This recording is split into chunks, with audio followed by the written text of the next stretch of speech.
vão ter acesso à gravação. Já está gravando, começou a gravar. Muito bem-vindos. Tem o pessoal que está pedindo para participar. Sejam todos muito bem-vindos. Um prazer ter vocês aqui. Muito obrigada mesmo, tá? A gente vai terminar eu pretendo terminar a nossa parte de redação hoje, desculpa, eu estou até misturando os assuntos, tem nada de redação, chega de Olimpíada de Língua Portuguesa por enquanto. Bom dia, Maria Eduarda, muito bem-vinda. Vamos dar um tempo na Olimpíada de Língua Portuguesa, que né, é cansativo mesmo, estressa todo mundo, porque são textos que tem que estar assim, perfeitos, eu sei que cansa todo mundo, mas agora a gente vai focar no nosso IFE e no Colune para quem quiser ir para o colégio de aplicação lá em Viçosa, tá bom? Vamos lá, pessoal. Na última aula, bem-vindo, Tássio. Na última aula, eu conversei com vocês e a gente teve a oportunidade de estudar um pouco sobre o naturalismo, um período literário brasileiro chamado naturalismo, que é lá em 1880, mais ou menos, eu estou falando do século XIX, a gente viu o Aloysio Azevedo com a obra O Cortiço, como que as pessoas viviam no cortiço ali, aquele ambiente sujo, aquele ambiente que refletia o que as pessoas eram. Porque o homem daquela época pensava assim, se a pessoa vive num ambiente feio e sujo, é porque a pessoa é feia e suja, né? Hoje, com os estudos modernos, a gente vê que uma coisa não tem nada a ver com a outra, tá? Tem alguém me chamando aqui, deixa eu ver o que está no chat. Rapidinho, gente. Pode entregar segunda redação já passada limpo novamente lá na escola quando for pegar a avaliação? Pode sim, Maria Fernanda. Agora vamos focar aqui rapidinho no IFE, no Colune. Prestem atenção, meus amores. Então, nesse processo todo que a gente tem de como o homem daquela época pensava, a gente viu Machado de Assis, a gente viu a Luísa Azevedo, a gente viu realismo e naturalismo, que foi um período literário que aconteceu muito concomitante, né, junto. E aí, logo depois, a gente está falando aí de 1896, acontece um novo período literário no Brasil. E um período literário ele é sempre inaugurado com novas obras diferentes das obras anteriores. Porque aí os críticos de literatura param, olham para aquele período histórico e literário e falam, opa, uma coisa nova nasceu ali. E foi assim, a gente teve o realismo naturalismo por volta de 1880, em mais ou menos 1896, novos escritores brasileiros escreveram outros tipos de obras, que a gente chama de pré-modernismo. Pré-modernismo. Tia, é o modernismo? Não, não é o modernismo. É um pré-modernismo, é antes do modernismo. Perfeito, meus amores? Deixa eu só mostrar para vocês, porque eu não vou focar no pré-modernismo. Porque quando a gente olha para as provas do IFE e do Colune, eles não colocam textos de autores do pré-modernismo. Mas eu preciso alertar vocês, porque caso dê a louca no professor de português dessas bancas e ele resolva colocar alguma coisa, eu não falhei por não ter avisado vocês, ok? Eu prefiro pecar pelo excesso do que pela falta. Eu sou assim tudo na minha vida. Eu prefiro que seja o excesso do que a falta. Pela falta eu não peco, tá? Né, Neisa? Vai que, né? E aí dá uma confusão danada. Deixa eu mostrar aqui que eu nem fiz slide disso. Eu tirei da internet. Esses aqui, gente, são os autores principais autores do pré-modernismo. Eles começam a pensar já, a ensaiar o que seria o modernismo brasileiro, que a gente vai ver daqui a pouco, ok? Esse pré-modernismo, ele tem aquela característica mais crítica, só que aí ele não vai focar como o realismo, por exemplo, focar na crítica da burguesia, da galera rica da sociedade carioca. Eles vão começar a focar nas mais diferentes facetas da realidade brasileira. Eles vão focar nas diversas realidades brasileiras. Eles começam a ensaiar isso. Por que eles fazem isso? Porque eles param e pensam, poxa, a gente tem que criar uma literatura que seja a cara do nosso país, tá? Quando eu falo criar uma literatura que seja a cara do nosso país, eles queriam um herói com a cara do Brasil, personagens com a cara do Brasil, porque a gente recebia muita influência da Europa no século XIX. Tudo que era moda, tudo que era tendência, tudo que era chique, vinha da Europa, pessoal. E aí, essa galera que era rica, porque quem tem tempo para ficar escrevendo? Gente, é quem tem grana, tá? Então, eles refletiam que eles queriam essa literatura, deixar a cara deles na história da literatura brasileira, tá? Então, eles vão falar de política, eles vão falar de paisagem, eles vão falar de regionalidade, de regiões do Brasil, eles vão falar de pessoas diversas do Brasil. E aqui, por exemplo, ó, eu estou passando o meu mouse aqui, esse bigodudo primeiro aqui, preto e branco, é o Euclides da Rita, Cunha. se Oi. você estiver achando que tá apresentando, não tá apresentando, não. Não, ó. Não. Eu achei que você ia só ler sobre os autores. Não, eu tô com a carinha deles aberta aqui, ainda bem que você falou. Vamos lá, compartilhar. A tia Rita, gente, eu não tô bem, gente. Vamos lá, vai apresentar. Vai aparecer para vocês. Em nome do Senhor Jesus, abra. Mágica, ó. Aí, abriu? Abriu. Viu, gente? Foi mágica. Esse bigodudo aqui que a tia Rita estava falando agora, ó. Tá vendo esse bigodudo onde eu tô com o mouse? Agora apareceu. Apareceu?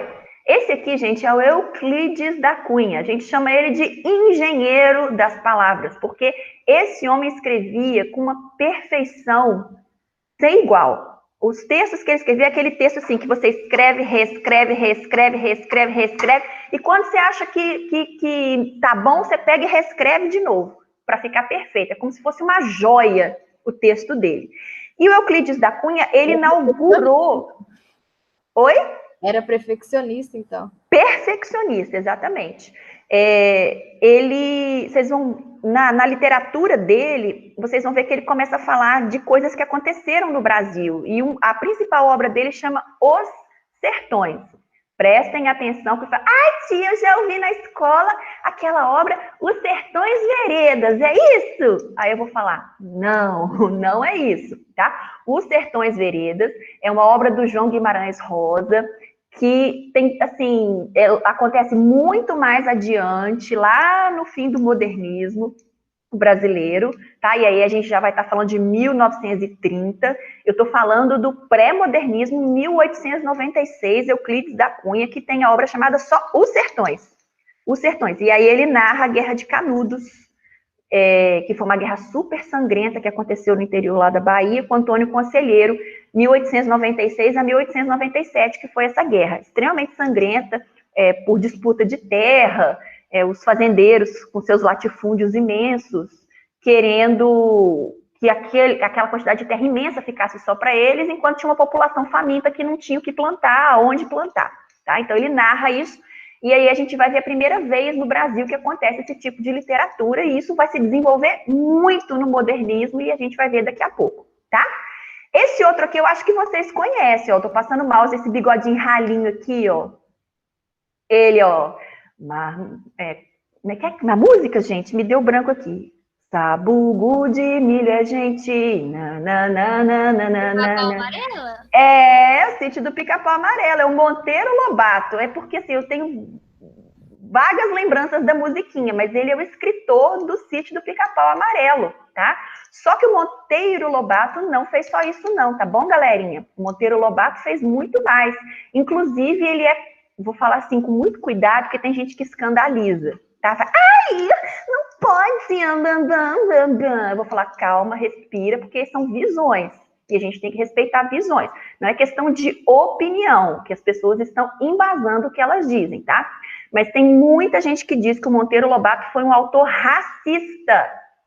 Inclusive, aconselho vocês a lerem, para vocês mesmos tirarem as conclusões de vocês, um conto do Monteiro Lobato que chama A Negrinha. Gente, é chocante. Ele narra uma menina que é uma criança escrava, e a menina ficava igual um cachorro dentro da casa. É uma criança escrava, não, uma criança escravizada, né? O estado que aquela criança estava. A coisa mais horrível que se pode imaginar. E eu choro toda vez que eu leio. De verdade. É muito triste. E ele narra aquilo com uma naturalidade, como se a menina fosse um cachorro. A Negrinha, um conto de Monteiro Lobato, e a galera acha ele extremamente racista, tá? Tá aí, do Sítio do Pica-Pau Amarelo. Olha que choque, acabei com o sonho de infância de vocês. Me desculpa por ter destruído isso. O próximo aqui, galera, é o nosso Lima Barreto. Eu, particularmente, curto demais o que ele escreve, o que ele escreveu. Ele é muito atual. A gente está falando de uma literatura escrita em 1901, 1902 já, com Lima Barreto, e ele me choca, ele me surpreende, porque ele escreveu 2 obras que são a cara do Brasil moderno. Ele escreveu Os Brusundangas. Deixa eu atender aqui, que tem alguém me chamando para participar da reunião. Bernardo. Bem-vindo, Bernardo. Voltando aqui, pessoal. O Lima Barreto, esse aqui, ele poderia ser considerado negro para a época, tá? Apesar dele ter traços de pessoa branca, mas a cor dele, ele era negro, sim. Tá? Mas ele escrevia de uma forma incrível e muito simples, só que as pessoas da época achavam que o que ele escrevia não tinha valor porque ele usava uma linguagem, para a época, considerada uma linguagem popular, enquanto todos os outros escreviam com uma linguagem refinadíssima. O Lima Barreto escrevia com a linguagem, à época, considerada popular, mas se a gente ler o texto dele hoje, vai falar, não tem nada de popular nisso, porque a língua muda, tá, gente? Por favor. Mas aí o Lima Barreto, ele escreveu 2 obras que eu acho fantásticas, que é Triste Fim de Policarpo Quaresma, que é um cara super nacionalista, tudo para ele tinha que vir do Brasil, tinha que ser brasileiro. Ele queria que os brasileiros, ao invés de falar português, falassem tupi-guarani, porque era a língua do Brasil. Assim, o cara completamente fechado na própria consciência, sem entender que tudo muda, né? E ele narra esse cara, gente, no início do século XX. E é muito atual para os dias de hoje, a galera gritando, tem que ser tudo do Brasil, é brasileiro. E não é assim, o mundo que a gente vive é globalizado, ainda mais hoje com a internet, é impossível isso. A gente guarda características, mas a gente olha para o futuro, tá? A gente guarda características históricas nossas, culturais, mas a gente tem que olhar para o futuro, está tudo aberto. Eu estava redigindo uma matéria de português e de redação para a apostila da prefeitura que vai ter agora no 3º bimestre. E, gente, como eu tinha que usar termos em inglês para explicar o gênero. Eram gêneros tipo enquete, tipo pesquisa de opinião, esses gêneros que são argumentativos, eu tinha que colocar vários termos em inglês. Quando é que uma professora de português do século XX, do final do século passado, iria imaginar que ela precisaria de entender inglês para redigir uma matéria de português? Agora tudo é cringe, eu nem sei se pronuncia assim, cringe. Tudo é assim nesse momento, não é? Tá globalizado, galera. E o nosso lindíssimo Lima Barreto já falava disso, pessoal. Ele falava Triste Fim de Policarpo Quaresma, um cara que queria que o brasileiro falasse tupi-guarani, porque era a nossa língua original, um cara que tudo tinha que ser nacional, tudo que tinha que ser brasileiro, e ele acaba se lascando, tá? É mais ou menos a narrativa, assim. E ele também faz Os Brusundangas. O Lima Barreto escreveu Os Brusundangas, que é uma crítica fervorosa contra o sistema político e social brasileiro, que é super atual. Todo mundo querendo, ainda que pregue moralidade, verdade e justiça, no final todo mundo quer ver o seu próprio bolso. Esse cara, gente, é fantástico. Lima Barreto, tá? E a gente tem aqui... Ele era a favor do patriotismo?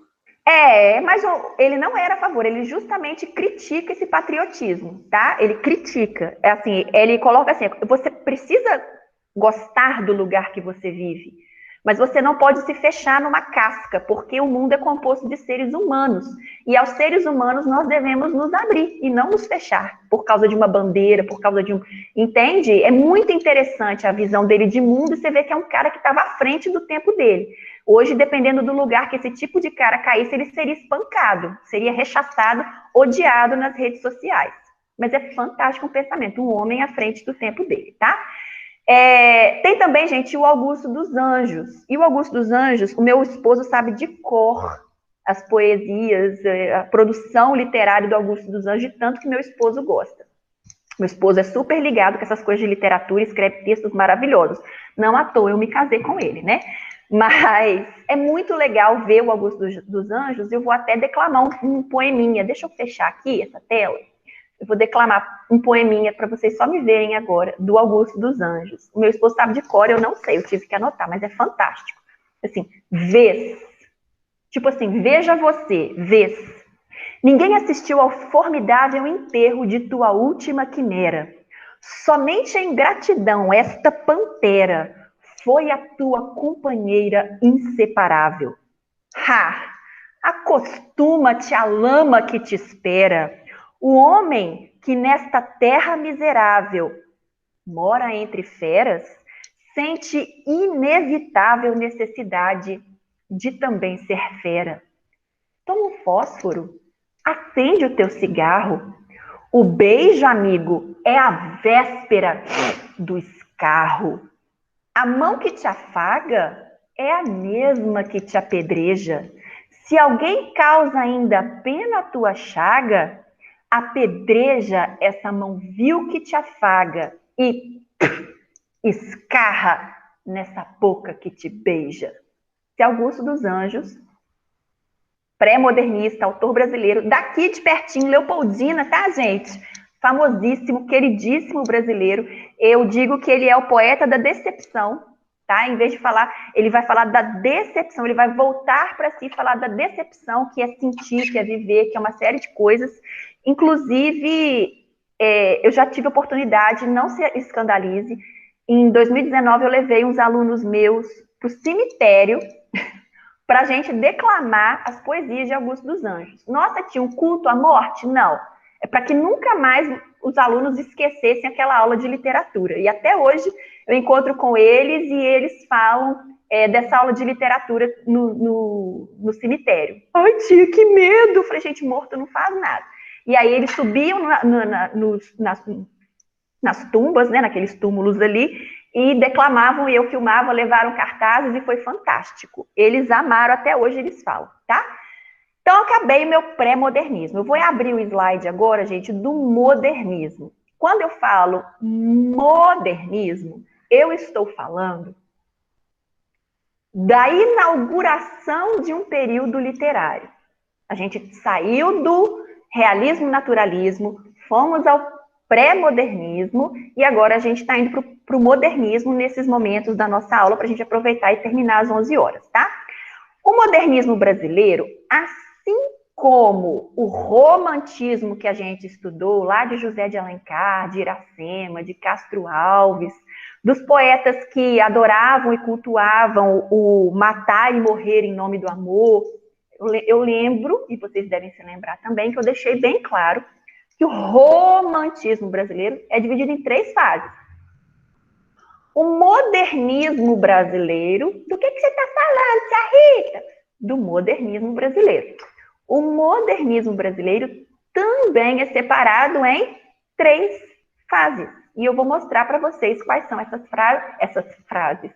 fases da forma mais enxuta possível, tá? Então, vamos lá. Começa aqui. Abriu para vocês?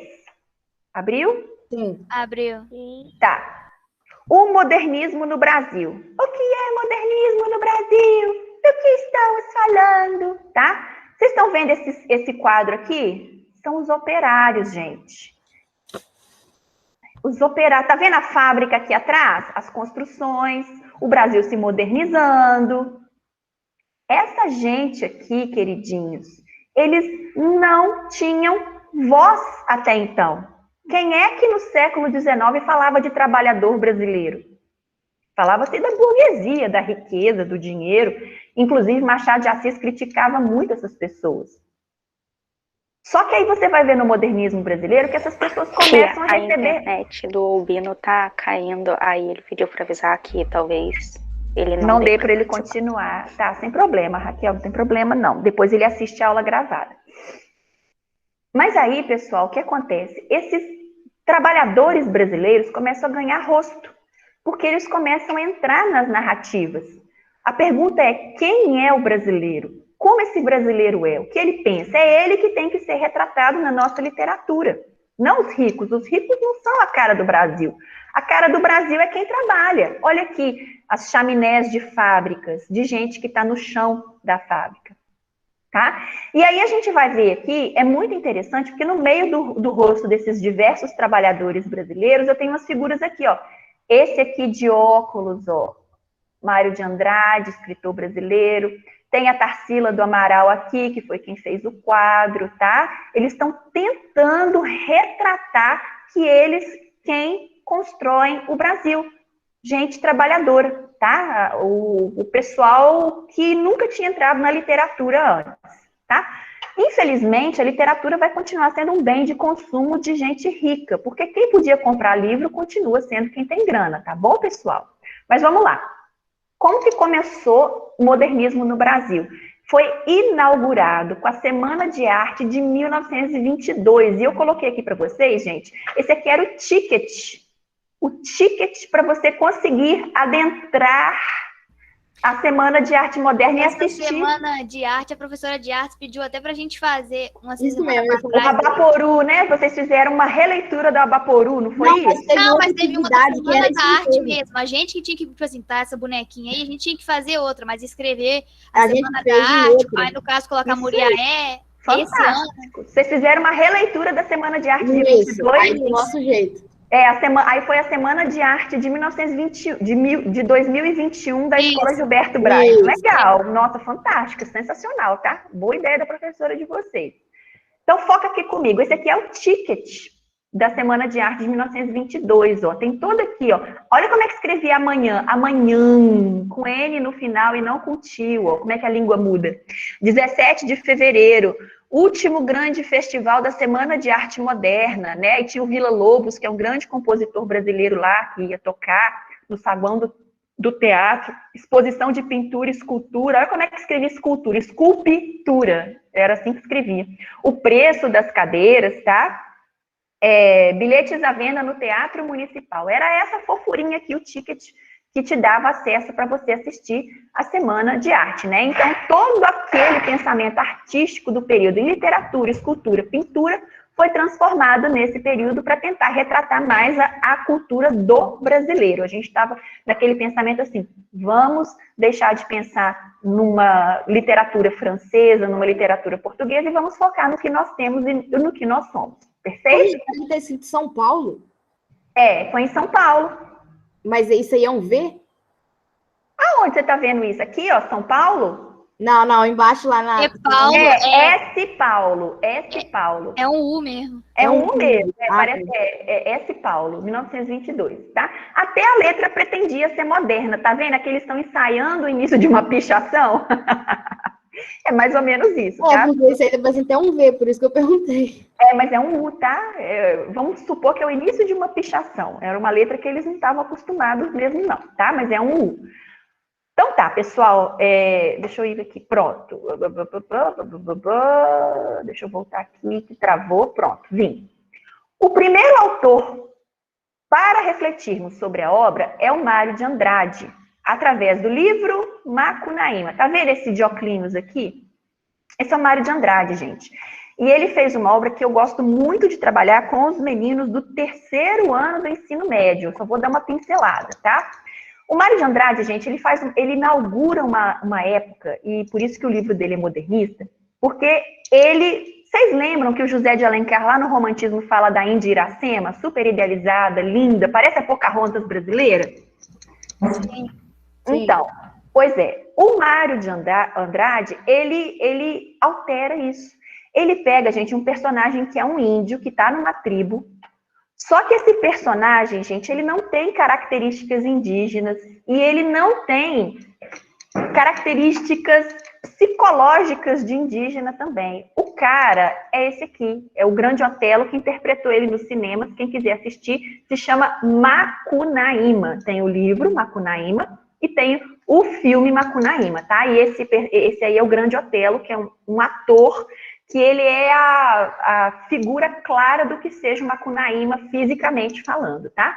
Ele é um índio completamente diferente dos demais da tribo, porque os índios têm aquela pele clara, amarelada, os cabelos extremamente lisos, né? E não tem pelos no corpo, os índios. E quando o Macunaíma nasceu, os índios achavam muito estranho, porque ele, à medida que ele ia se desenvolvendo, a cor da pele dele era diferente. O Macunaíma era negro, né? E as pessoas ficavam se perguntando como que ele foi parar ali, o que tinha acontecido para aquela Índia ter gerado o Macunaíma, que é completamente diferente das outras pessoas. E ele também era diferente, gente, tipo um herói brasileiro às avessas, porque ele era tão preguiçoso, mas tão preguiçoso, que o lema dele era dizer: ai, que preguiça.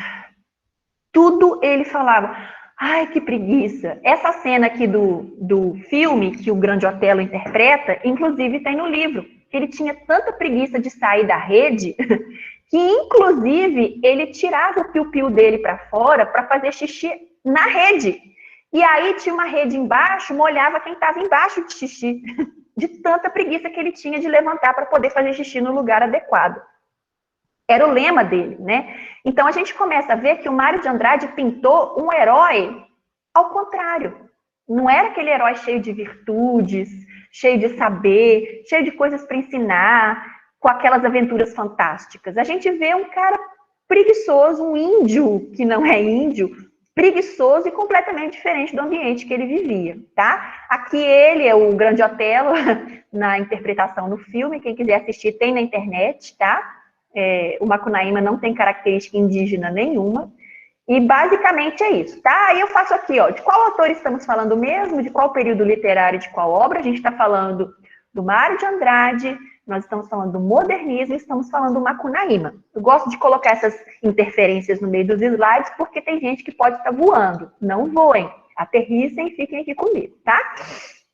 O Mário de Andrade também escreveu... Oi. Você Diga. pode mandar esses slides para a gente depois no grupo? Posso, com certeza, tá? O Mário de Andrade, gente, também, por nada, ele escreveu uma obra chamada Amar, Verbo Intransitivo. Eu não vou entrar muito em detalhes em relação a essa obra, porque ela não é para a idade de vocês. Ai, tia Rita, você vai falar de uma coisa que não é para a nossa idade. Mas eu preciso dizer o que ele escreveu, tá? A personagem que nasce desse livro do Mário de Andrade, gente, é muito interessante. É a Fräulein Elsa. Fräulein Elsa. Tá aqui o nome. Tia, que nome é esse? É porque ela era alemã, tá? Ela era alemã, mas ela não era... Deixa eu mostrar para vocês aqui. Fräulein Elsa. Essa é a capa do livro do Mário de Andrade, que foi publicado lá na Alemanha. A capa brasileira cheia de pudores, não mostra como a Fräulein Elsa é de verdade. E a capa alemã mostra. O que vocês acham que ela era? Ela era uma meretriz. Ela era o quê? Uma prostituta, tá bom, gente? Essa personagem. E vocês veem que completamente mudou o foco da narrativa da literatura brasileira. A gente não está falando mais de amor, a gente não está falando da burguesia carioca, a gente não está falando do pessoal que morava num cortiço, a gente está falando de pessoas, especificamente de pessoas, tá?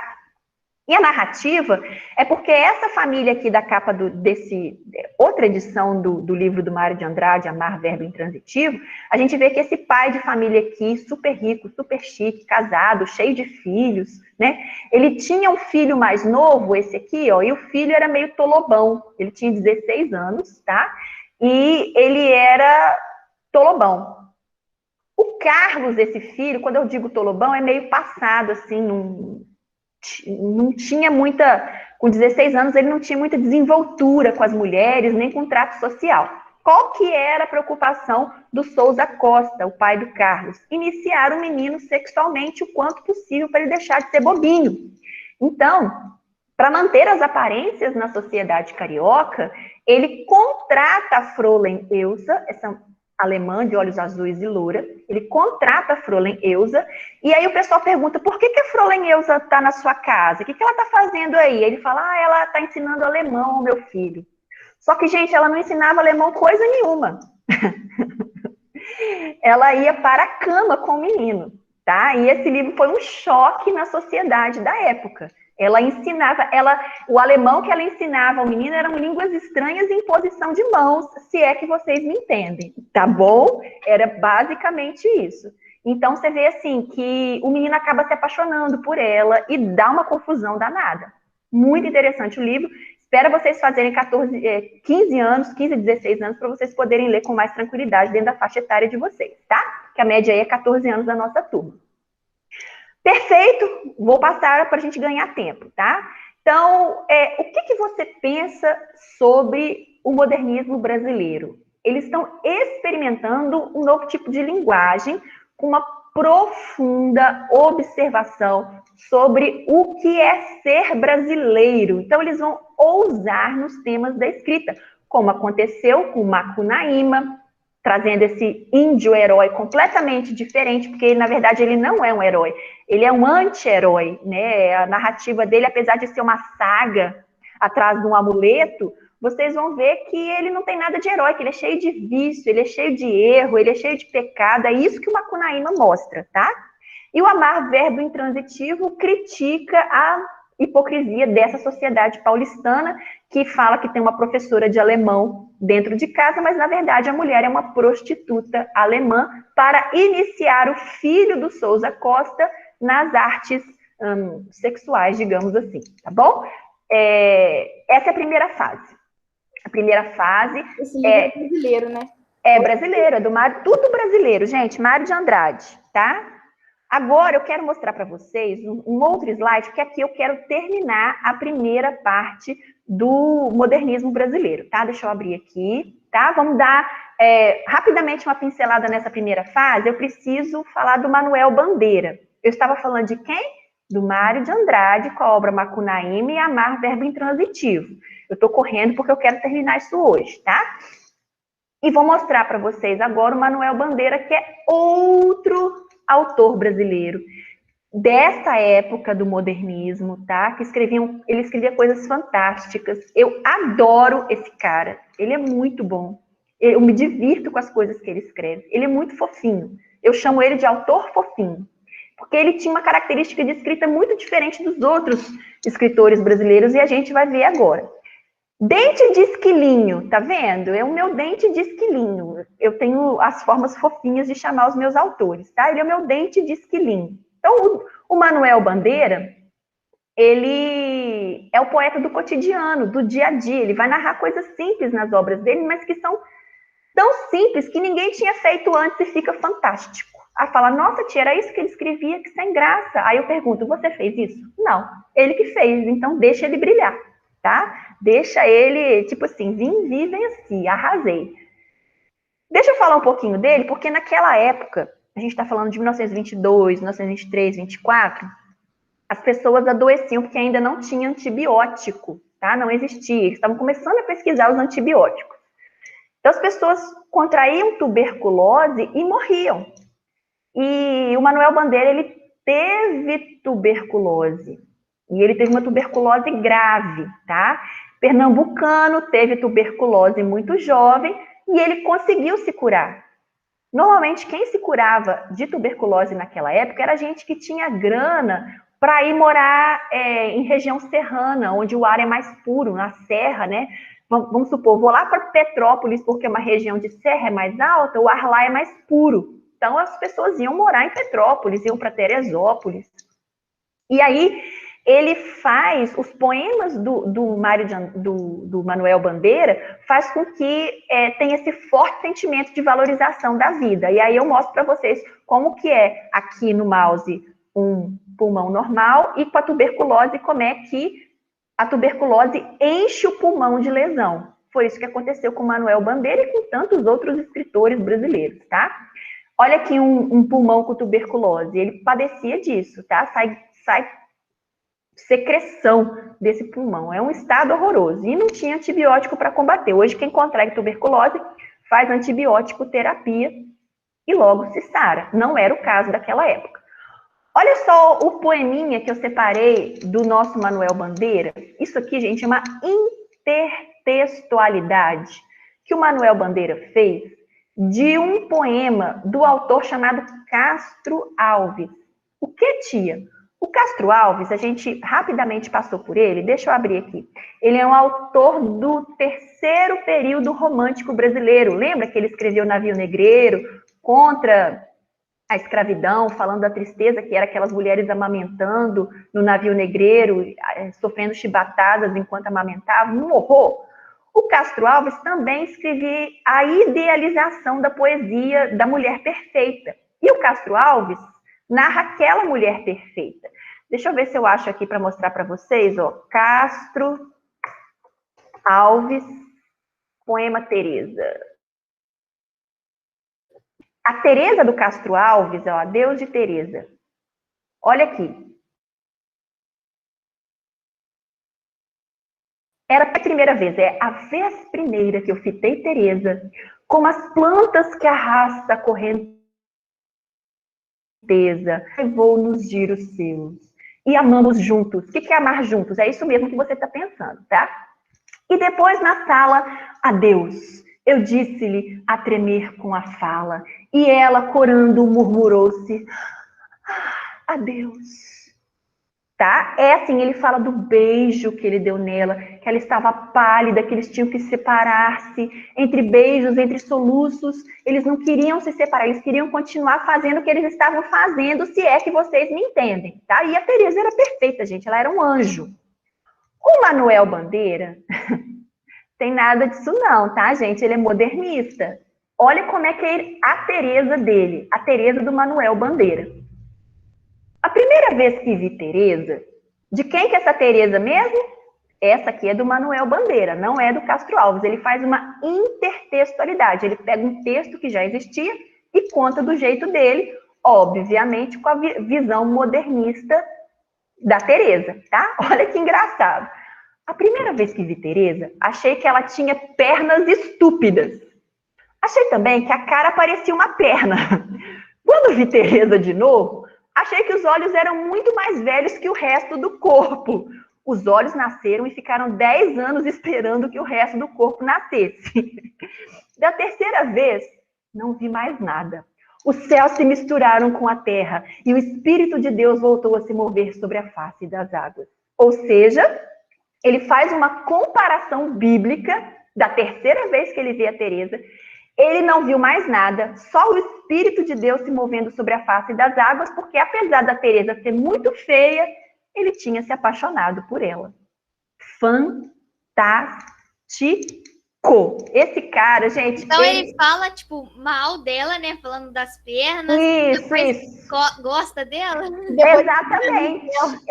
Ele mostra que a Teresa era muito mais... Ela não tinha beleza física. Mas quando ele foi conversar com a Teresa... Porque, a primeira vez que ele viu Teresa, ele só viu que a perna dela era horrorosa. E que a cara dela parecia uma perna, gente. A mulher era toda torta. Tá? Depois que ele viu a Teresa de novo, ele percebeu o olhar dela. Ele olhou a Teresa nos olhos e a Teresa o olhou também. E ele falou que o olho dela parecia que era 10 anos mais velho que o resto do rosto, que o resto da cara, do corpo dela. E que o olho nasceu primeiro e ficou 10 anos esperando o restante vir. Por fim, gente, da terceira vez não vi mais nada. Ele não viu mais nada porque eles conversaram. E aí ele viu que a Teresa era uma pessoa super interessante. Sabe aquela pessoa que você acha feia, mas quando você conversa com ela, você vê que a pessoa é super bonita por dentro? E aí a pessoa não fica tão feia assim? Foi o que aconteceu e ele se apaixonou pela Teresa, tá? E aí ele faz essa comparação fantástica. O Espírito de Deus voltou a se mover sobre a face das águas. Ele estava assim, ele não viu mais nada. Ele estava apaixonado pela Teresa. É o outro já, né? Que já é dela muito. Desde o começo. Completamente diferente. Isso é a cara do modernismo também, tá? Olha como é que ele trouxe a característica, um novo olhar sobre aquilo que já tinha sido produzido. Perfeito? Posso passar? Tem um outro dele aqui, que é do Manuel Bandeira. Ele brinca, gente, com essa idealização do amor, que o amor tem que ser perfeito, tá? Não tem dessa no modernismo, não. Você não vai encontrar a idealização do amor no modernismo. Você vai ver, eu acho que você vai ver as coisas como elas são, tá? Olha só, porque as pessoas perguntavam essa questão assim, eu imagino as pessoas perguntando, você tem namorada?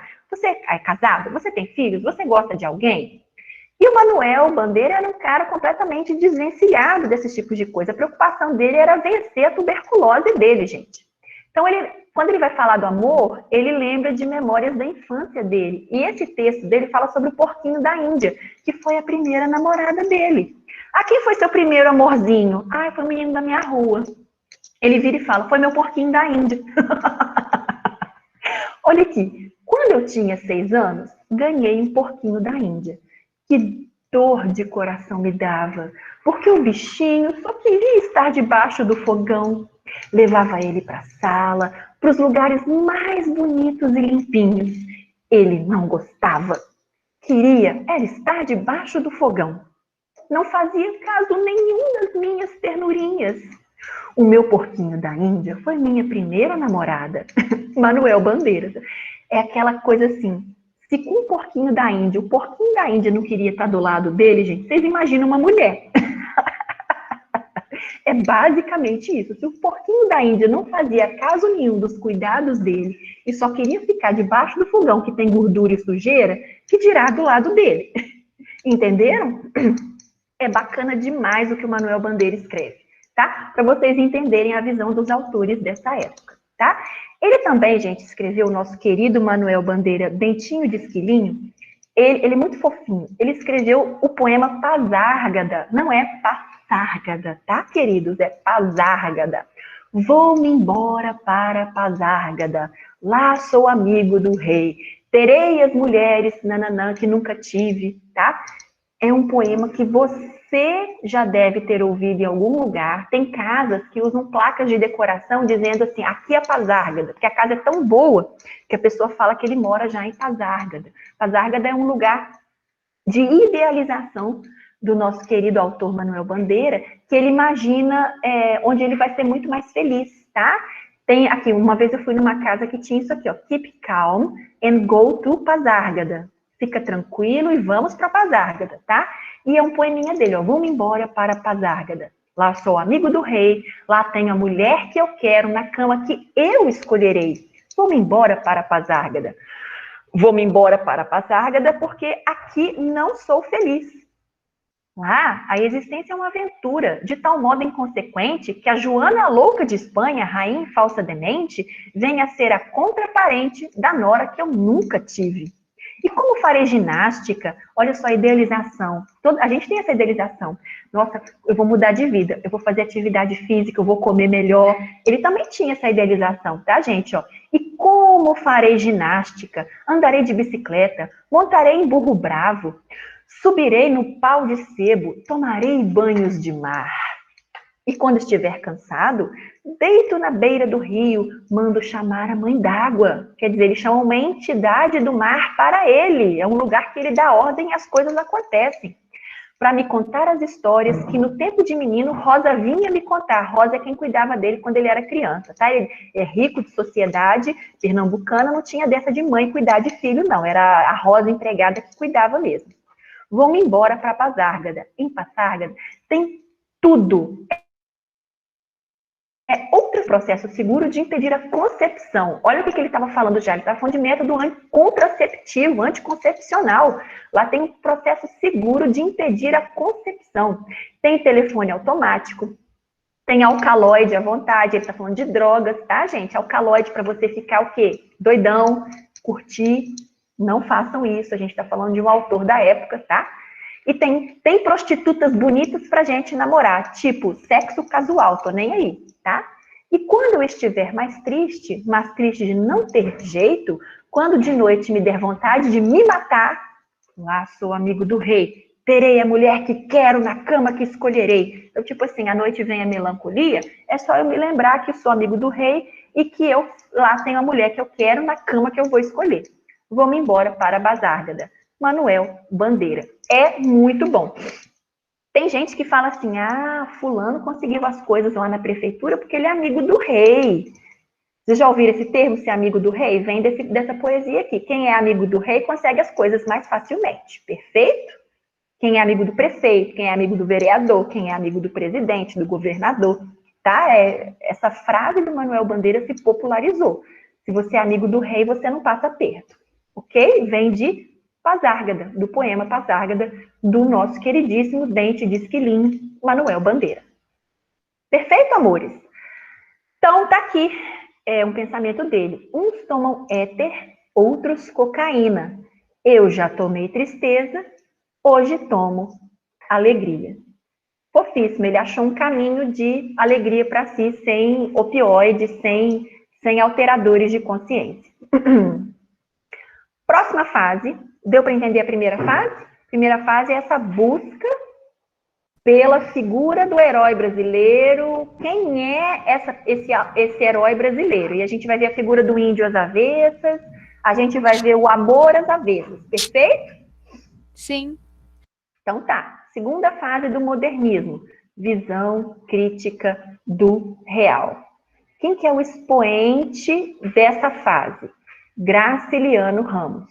Tá aqui, ó. Se a igualdade entre os homens que busco e desejo for o desrespeito ao ser humano, fugirei dela. Gente, eu sou Graciliano Ramos desde criancinha.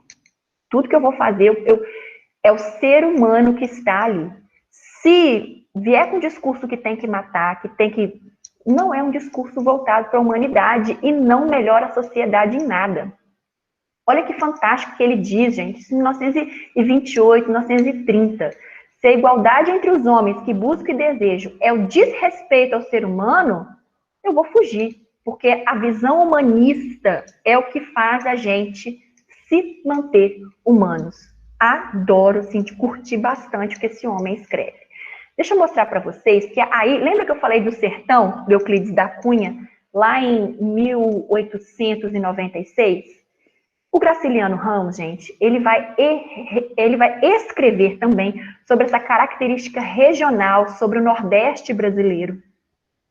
Só que ele não vai narrar uma guerra como foi a Guerra de Canudos, lá no livro Sertões do nosso querido Euclides da Cunha, tá? Os Sertões do Euclides da Cunha. O livro dele é o grande Vidas Secas. O Graciliano Ramos escreveu Vidas Secas. Ele vai mostrar, gente, a narrativa de pessoas lá do Nordeste, que são pessoas extremamente, naquela época, miseráveis, por causa da seca. E o livro é tão interessante que você vai ver os filhos, o pai, que era extremamente grosseiro, porque a vida era grosseira com ele, e ele se tornou essa pessoa grosseira. A mãe, eles eram pele e osso, usavam trapo para se vestir, eles mudavam-se de um lugar para o outro atrás de comida, de alimentação. Esse menininho que tá no colo, né, tá tipo só no osso mesmo. Exatamente. É pesado o livro, gente, é muito pesado, tá? Ele mostra a tristeza daquele Nordeste brasileiro, da fome, da seca. E aí você vai vendo que as pessoas vão desumanizando. Ele não é um autor completamente voltado para o que é humano, ele mostra esse processo de desumanização das pessoas por causa da fome, da seca, da miséria. Gente, é fantástico. Vidas Secas, Graciliano Ramos, tá? E mais interessante nesse livro, que eu gosto, que me emociona muito, é que tem uma cachorrinha chamada Baleia. Essa aqui é uma das capas do livro, tá? do livro do Graciliano Ramos. Esse livro já foi publicado tantas vezes e cada livro tem uma capa diferente, tá? Mas quando eu penso em Vidas Secas, eu penso na cachorrinha Baleia. A cachorra, gente, era uma cachorra que acompanhava essa família, tá? Essa família de retirantes. A cachorra Baleia, ela consegue ser mais humana do que essa família. É tão interessante você ver as reações da cachorra baleia. Ela era baleia, gente, só que ela não era gorda como uma baleia. Ela era pele e osso de fome. E se o tratamento dessa família, que a vida dava a essa família, era péssimo, vocês imaginem a cachorra. E ela morre com um tiro, que o pai, né, o Fabiano, ele dá um tiro nessa cachorra para matá-la, por fim, para amenizar o sofrimento dela, mas a narrativa da morte dela é uma coisa angustiante, porque a gente vê que a baleia era um ser humano que tinha pele de cachorro. Gente, ler é a melhor coisa que você pode fazer por você. Você vai ver narrativas de gente genial que vai transformar a sua vida. Você começa a ter um olhar diferente em relação às injustiças sociais, à fome, à seca, à desgraça e à desigualdade social, porque tem gente que tem demais e tem gente que tem de menos. É constrangedor e faz a gente abrir a nossa mente, tá? Vou ficando por aqui com o nosso Graciliano Ramos. Eu preciso ir. Quem tem horas aí? Eu tô com tudo fechado aqui, eu não sei que horas são. Olhem aí pra mim. 10h53. Tá, já tô acabando, mais 7 minutos. Acabei a segunda fase. A segunda fase é regionalista. A gente vai falar de regiões brasileiras e denunciar as injustiças dessas regiões, perfeito? E Vidas Secas, do Graciliano Ramos, mostra muito bem isso. Posso ir para frente, então? Eu estava conversando com a Neísa ontem, para a gente corrigir a redação dela, e eu falei que ela me lembra a Clarice Lispector escrevendo. Porque a Clarice Lispector, ela escrevia através de fluxo de consciência. Algumas obras dela, ela faz aquela exploração da psicologia humana, do que a pessoa está pensando. Então, quando a gente está pensando, a gente não fica encadeando, dando ordem ao pensamento. Simplesmente aquilo aparece na mente da gente. E a Clarice Lispector tinha esse dom de escrever dessa forma, né? O fluxo de consciência aparecia no papel e você tem que ler e reler para você entender que aquilo é um pensamento dela. É fantástico, tá? E essa terceira fase do modernismo é caracterizado por liberdade. Tem alguém me chamando aqui, gente. Deixa eu ver quem é.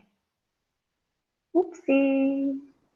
É que eu Maria botei mais no Fernanda. computador, Ah, entendeu? entendi, Maria Fernanda. Eu vi que é você, que você estava no do seu pai, né? Isso.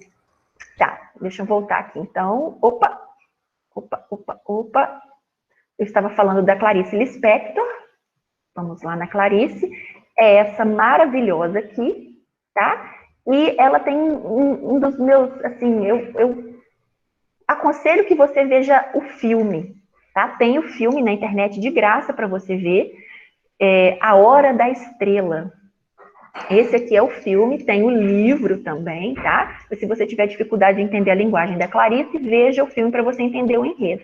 A gente tem a personagem principal, que é a Macabeia, uma nordestina. Gente, já começa pelo nome da mulher. Macabeia. Parece um nome de doença de pele, não parece?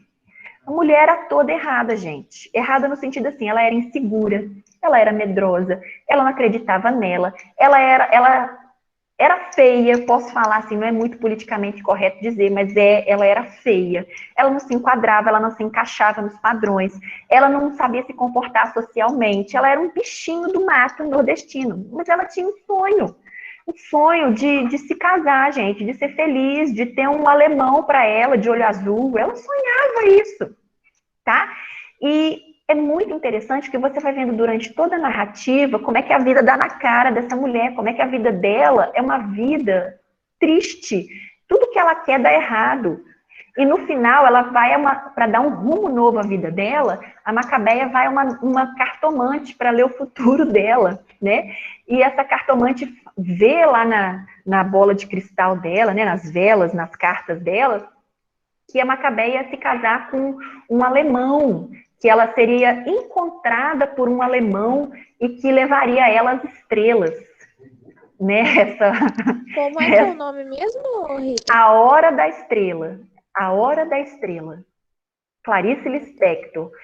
É um clássico da literatura brasileira, não só modernista, tá, gente? Esse livro foi publicado em diversas línguas. Esse livro é simplesmente maravilhoso. Eu tô falando maravilhoso com M maiúsculo, tá? E a Macabeia, ela sai toda feliz lá do consultório, entre aspas, do consultório dessa cartomante, né, da sala dessa cartomante, e na hora que ela bota o pé na rua, gente, a Macabeia é atropelada. O meu marido tá chorando de rir aqui. Ela é atropelada, mas é triste, tá, pessoal? Ela é atropelada por um carro alemão da Mercedes-Benz. Os meninos não podem ouvir isso não, amor. Coitada. Coitada, e morre, tá, gente? Ela morre. E ela virou uma estrelinha. Fechem o áudio aí que tá dando microfonia. Isso, por favor. Mas pelo menos, então, ela foi atropelada por um alemão, né? Algum alemão Foi. encontrou ela. Foi. E morreu, né? Não, encontrou não, bateu e ela morreu. Como é que ela virou a estrela que ela queria? Morrendo. Virou estrelinha no céu. E, gente, a Macabeia era tão insultada enquanto ser humano. Olha como é que humaniza, a literatura modernista humaniza as pessoas, mostrando que a gente é ruim também. Não no caso da Macabeia, mas das pessoas que estavam ao redor da Macabeia que não a enxergavam. O livro narra no final que o corpo dela ficou estirado lá no meio da rua, atropelado. As pessoas, ao invés de tirarem ela dali e darem um enterro decente para ela, no máximo deixaram uma velhinha acesa ali no chão com o corpo estirado. Não fizeram mais nada. Ficou ali, jogado no chão. A Macabeia não era nada para a sociedade. A Clarice Lispector, gente, ela é fantástica. Essa mulher é o bicho, tá? As crônicas dela, os contos. Meu Deus, essa mulher, ela é ela é um fervor, eu não sei o que dizer dessa mulher.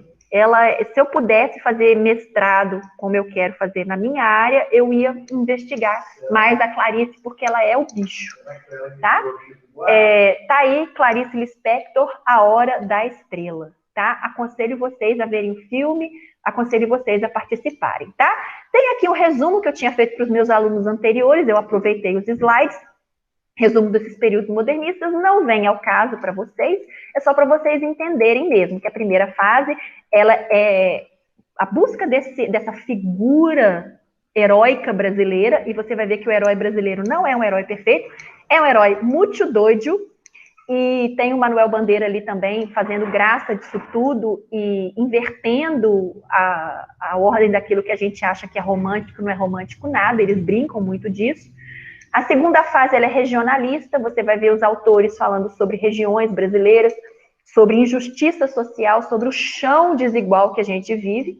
E a terceira fase é essa viagem no psicológico do brasileiro e continua assim, na nossa hipocrisia, no fato da gente não enxergar o nosso próximo. Sobretudo se a pessoa tem nome de doença. Fecha o áudio aí rapidinho, gente, tá dando isso. Se a pessoa tem nome de doença, apesar de Macabeia não ser nome de doença nenhuma, já começa pelo nome, ela não era respeitada. Por ela ser nordestina, naquela época havia profundo preconceito em relação a nordestinos, que graças a Deus isso está mudando bastante. E, através até da Juliette, agora ajudando a mudar isso. E é sério isso, tá, gente, que eu tô falando. E a questão de como ela se apresentava fisicamente, ela não era uma mulher bonita, então pouco importava. E ela não sabia se colocar socialmente também. Fantástico. Esse é o nosso modernismo, 11h01. Agradeço demais, espero que vocês tenham gostado, abertamente de vocês, para várias questões que esses autores maravilhosos, de mais de um século atrás, iluminam a vida da gente e o olhar da gente sobre o que é ser brasileiro. Perfeito, meus amores? Sim. Agradeço. Perfeito, muito obrigada. Obrigada, hein, Rita? Até a aula. Valeu, Rita. Agradeço, meus amores. Vou terminar de gravar aqui, agradeço. Podem fazer o almoço de vocês, cuidar das coisas de vocês. Muito obrigada por tudo e tchau! Tchau, Rita. Obrigada. Beijo, Tchau. meus Tchau, amores. obrigada. Eu quem agradeço. Muito